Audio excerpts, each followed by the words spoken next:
నమస్తే అండి అందరికీ. రొయ్య పట్టు తయారు చేసుకునే విధానం చూద్దాము.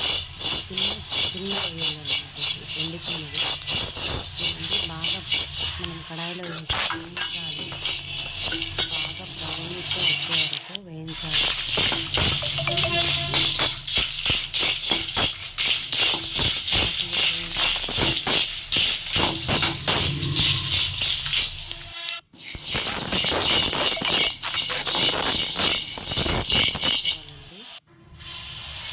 చూడండి, ఇలా వేయించి పక్కన పెట్టుకున్నాను.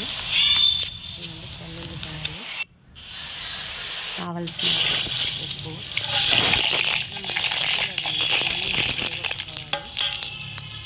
ఇలాంటి ఎన్నో వీడియోస్ మీకు అప్లోడ్ చేస్తూ ఉంటాను. ప్లీజ్ నా ఛానల్ని సబ్స్క్రైబ్ చేయండి, చూడండి, అన్నీ మనం మిక్సీ జార్లో వేసి శనగలు వేసి పొడిగొట్టేసాను. ఎండుమిర్చి, శనగలు. ఇప్పుడు రొయ్య పట్టును వేస్తున్నాం దాని మీద.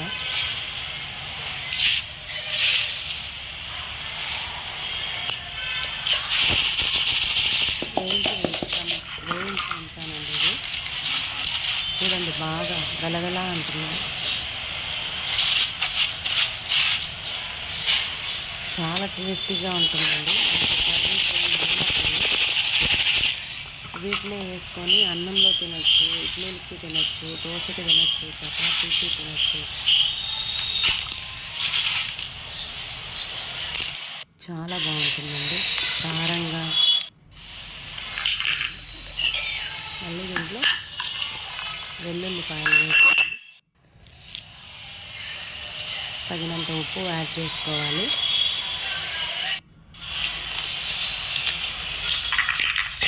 చాలా మంచి స్మెల్ కూడా వస్తుందన్నమాట. గుమగుమలాడే రొయ్య పొట్టు పొడి తయారైపోయింది. ఛానల్ని సబ్స్క్రైబ్ చేసుకోండి, షేర్ చేయండి, లైక్ చేయండి. Thank you.